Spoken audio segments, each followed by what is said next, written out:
The next session will be about Brazil.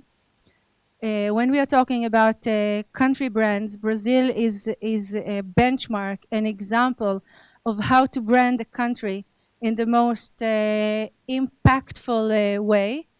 And Brazil is also going through a process of strengthening their brand asset of high tech. So on the next session, for the next session, I would like to invite Stuart Simcha Fund from KPMG Somechaiken, who is a partner and at the Telecom and Media.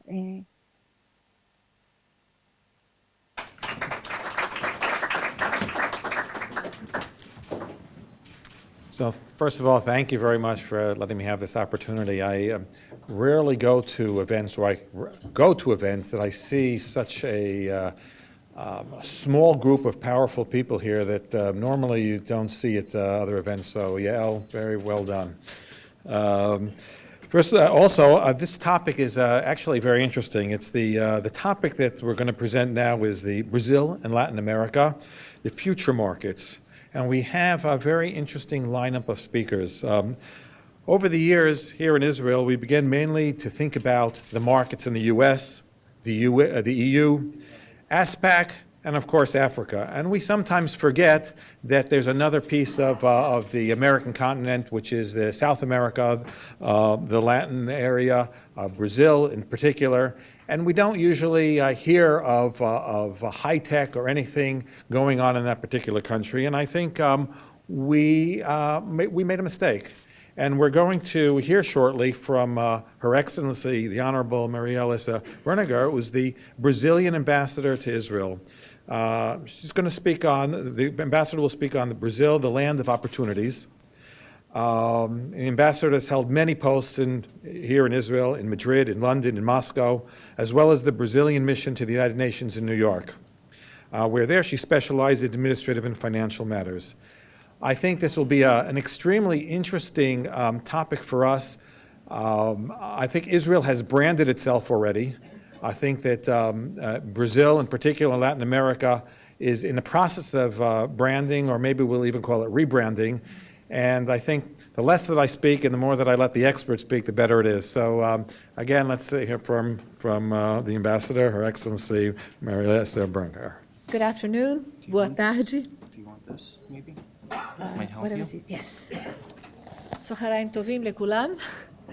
I've got my timer on, which happens to be a Brazilian flag.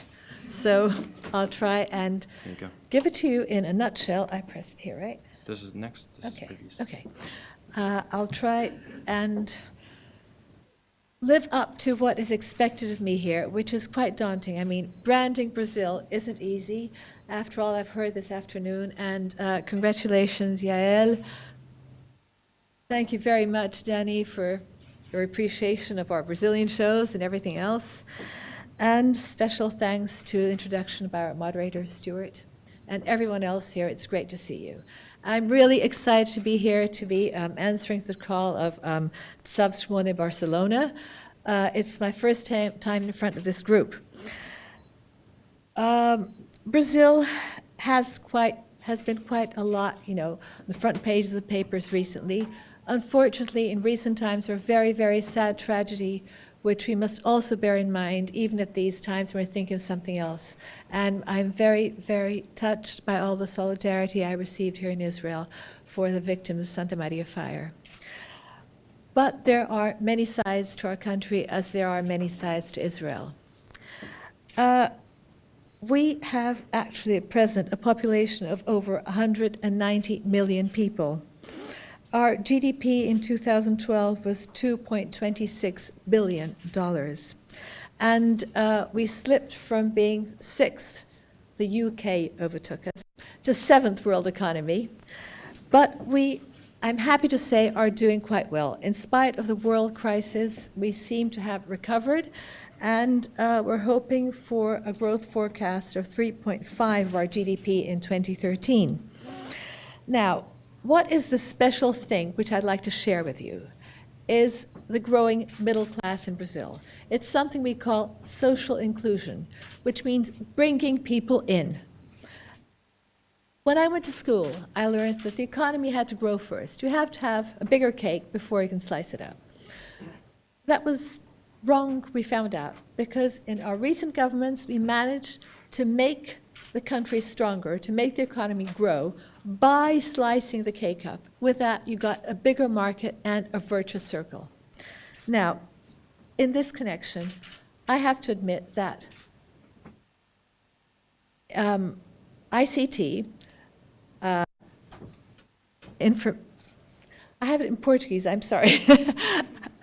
Information and communication technology has played a very, very important role. Because at the same time that it is a growing market, it also brings people in and is a very powerful tool in social inclusion. So I'll just give you a few things on the ICT outlook in Brazil. The growth of a technology has really been exponential. It is both a motor and it creates demand. The market is huge. I mean, we had a turnover of $212 billion in 2011. And that is basically 8.5% of our GDP. That's pretty high. This is split up into 112 billion for communications and 100 billion for technology. So I think these figures speak for themselves, as I hope the next slide will as well. Look, our consumer market, okay? I think I mentioned we have a population of about 190 million. We have 91.6 million computers installed. So that makes roughly 1 computer for every 2 inhabitants. We are actually the 3rd largest world market, and I think I slipped a size here. There we are, sorry. We are the 3rd largest world market with 15.4 million PCs and laptops sold in 2011. Also, as regards cell phones, we have more than 261 million. That means roughly 136 per 100 inhabitants, more cell phones than people. And we rank 4th among the world's largest markets. Now, we'll go back to that slide which we've seen before, the consumer market. Roughly 40% of homes have computer and internet access. To give you the exact figure, it's 41% of households have computers and 38% have internet access, but I think we can live with it, 40% easier to remember. These are roughly 2011 numbers. So more than 80,000 million Brazilians use the internet, and 35 million play digital games. If you take into account the bigger social networks in Brazil, which the most use are Facebook, Twitter, and our own Facebook, which used to be bigger than Facebook, not now, which is called Orkut, we have 134 million profiles. Now, this doesn't mean the market is saturated. There's still room for growth there, and quite a lot. There's an ongoing demand for IT for both business and for personal use.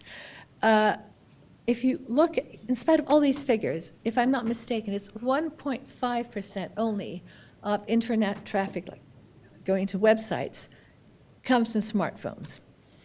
So that means there's lots of room for expansion. And the government has actually tried to give incentives to making more smartphones in Brazil in several ways. But I'll get into that later when we speak about investments.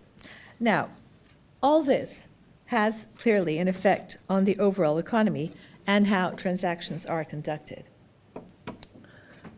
If we're looking at 31, almost 40 million consumers, that's a lot. We are the 5th country in terms of time spent, visits to online shopping. Again, and I insist on this point, this is both a cause and an effect of the social and economic development in Brazil, of the emerging middle class. This emerging middle class, which accounts for 61% of sales on the internet. Now, if you look at banking, that's the second part there, we notice that almost a fourth of all banking activities are conducted through internet banking, and also that there has been a 27% increase in IT investments in banking between 2009 and 2011. So we still have the financial sector leading this push in IT, leading the thrust. But other activities are increasing their demand, such as retail, manufacturing, services, health, education, tourism, energy, infrastructure, security, Israel, you name it. The demand is growing in Brazil. And the big thrust really came from the greater use of wideband in mobile services. And this year and next year, we're moving up to 4G as well. Now, what has the government been doing in all this? I've spoken about the market, not the government. The government has a very important plan for us, initiated by the Ministry of Science, Technology, and Innovation, which is called IT Maior, which means the greater information technology. Now, for this program, we're looking at a $250 million investment forecast between 2012 and 2015, in the first 5 years. In the first 3 years, sorry. These are the targets which we've outlined for 2022, which are basically, if you look at that, it's like a 50 to 100% increase in the GDP, which comes from information technology, a tenfold increase in the values of our exports, and almost doubling the workplace positions in this sector. In case you should be interested, that is the website down there. It's TI Maior, MCTI. We can give that to you later, which has more details for this program. Now, how do we intend to reach these targets? There are very many instruments, and we hope to count with Israeli participation to get there. Several investments in research and development, credit lines, promoting startups, and that is really the big thing here. I'm sure you can help us with that. We are offering undergraduate scholarships. We hope to have 50,000 graduates in IT by 2014. And we really want to attract R&D centers to work with us. And that is a message which we hope will be heard here in Israel. You may have heard that next year we have these very big sporting event called the Mondial here, which is the World Cup. 2016, we have the Olympics. This year, we have the Confederations Cup. And so big investments are being made here in several sectors, but also in IT and in communications as well, in ICT, I should say. How are we doing this? One aspect is basically fiber optic connections within towns and between towns. So we're working with 6 major centers for the Confederations Cup, and then we're going to have 12 for the World Cup, and then joining all this up together. So we're using this infrastructure. We're hoping to keep it later on, and this will serve us for the next 20 years, hopefully. It is quite a task to get everything together. There's no doubt about that. To have all these big sporting events, there's a lot of work involved, and we do count on international cooperation and businessmen to help us in this. So I would wind up with a question. Where does Israel stand in all this? There has been, I'm happy to say, a boom in Israeli investments recently. If we look at period, 8 years, 2001 to 2009, we had US 71 million in accumulated investments from Israel in Brazil. Only in 2011, this is 1 year, we had 70 million. So this really means things are exploding, and that gives me great pleasure to see our partnerships growing in that way. The number of Israeli firms operating in Brazil has almost doubled in the past 10 years. It now stands at about 180. I hope next year I can come here and say maybe more than 200. Partnerships and joint ventures are taking shape in telecom, biotechnology, agriculture, bioenergy. Just as an example, a Brazilian firm called Padtech recently bought Israeli Civcom. This was in 2011 for developing new optic fiber systems for telecom. And we've also had an important exchange of people. I would just mention 2 visits. One is a Brazilian Secretary of Security for Major Events, who came to Israel to visit the HLS, Homeland Security Conference, which is a really big event here in Tel Aviv. And the other should be happening shortly. It's the Israeli chief scientist is going to Brazil in March with a group of businessmen. And what they're really looking at is to get more proposals for the second call for offers within the framework of the agreement we have for cooperation in industrial R&D in the private sector. Summing up, Brazil, opportunities. It's a pretty large market, you'll agree with me.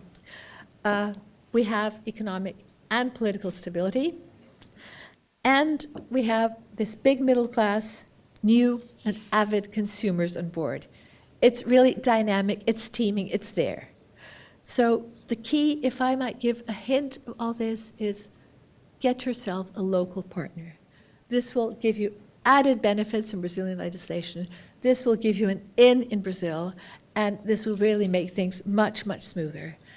We're looking at World Cup and Olympics, but we're also looking at a lot of other things that might stem from this. So thank you once again for this opportunity. I really enjoyed being here. I am enjoying listening to you, and I'm at your disposal.